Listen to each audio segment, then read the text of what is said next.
Okay, our last topic for this chapter and unit is called deBroglie wavelengths. And deBroglie was a guy that sort of threw something out there and it ended up being true. His logic was, well, if we said that anything that was a wave can be thought of as a particle, right? So anything that was a light or whatever that we knew that was waves, but now can act like a particle due to Einstein and Planck and photoelectric effect and Compton effect and all that. deBroglie said, well, is the reverse true? Things that we know that are actually particles, are they actually traveling as a wave? And he published that, and nobody really took him serious. But Einstein read it and kind of agreed with his ideas. He's saying basically if it works one way, it should work the other way.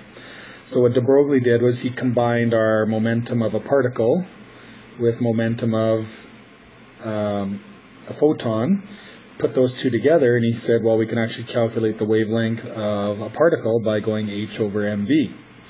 So what it does is it gives us the ability to calculate the wavelength of any kind of particle that's moving. So let's do our first example. Let's actually figure out what the deBroglie wavelength is of a baseball. So if you throw a baseball, what that means is we have a particle that's moving. It's got mass, it's got velocity, but we can actually calculate the wavelength. So if we plug these numbers in, we go our 6.63 to the negative 34, divide that by the mass of the baseball, so 0.2, times its velocity is 15. If we actually do that calculation, we get a wavelength of 2.2 times 10 to the negative 34 meters. So even though, according to this, our baseball is actually traveling as a wave as we're throwing it, but the wavelength is so tiny, 2.2 to the negative 34, we'd never be able to see it. It's going to look like it's just traveling in a straight line. So that was deBroglie's theory. Einstein agreed with it, but the hard part was to prove it. So remember with the diffraction, we basically had to get a diffraction grating small enough that would match the wavelength of light, and then we could actually see the interference patterns. So in sort of the same sort of thing, we would have to get a diffraction pattern to the negative 34. Well, that's too hard to create, so that's not going to work.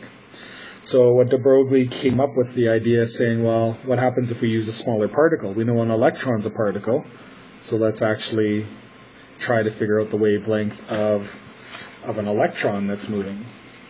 So if we go for this question, we've got 100 volts. So first thing we're going to have to do is figure out what the velocity is going to be when it goes through a potential difference. So here's a good review question. So remember, we have 100 volts. Our electron is going to move across the plate. So what we did was we said our energy equals QV. And we know energy of the electron then is going to be converted to 1/2 mv squared. So our first step is figure out our energy to be 1.6 to the negative 19 times it by 100 volts. So that gives us 1.6 to the negative 17. And then we want to take that energy to go 1/2 mv squared. So we plug that in, solve it for velocity. I won't bother doing this step. You can do that on your own. Just put that energy divided by 1/2 times its mass of an electron, and we get a velocity of 5.93 to the 10 to the 6. So now that we have that, we can basically calculate our wavelengths. I'll just do it on below here. So our wavelength would be h over mv, so we just go h divided by the mass of the electron times the velocity of the electron, and we end up getting a wavelength of 1.23 to the negative 10. So still very small, but these are actually somewhat doable. So there's a couple of guys that said, well, they just by doing some measurements, so the size of a crystal, so like a kind of a clear metal, ends up having gaps of about that size. So what they did was they would basically shoot electrons through this crystal, and they actually saw a diffraction pattern. So by getting a diffraction pattern, then we knew that these particles, these electrons that are being shot, had to be just like going through a diffraction grating, and we end up getting a pattern that you see in this picture. It ends up giving us just like a Poisson spot or just like wave interference. So what these guys proved and what deBroglie predicted end up being exactly the same. So indeed deBroglie was right, basically saying that anything that's a particle that's traveling is actually going to be traveling in a wave pattern.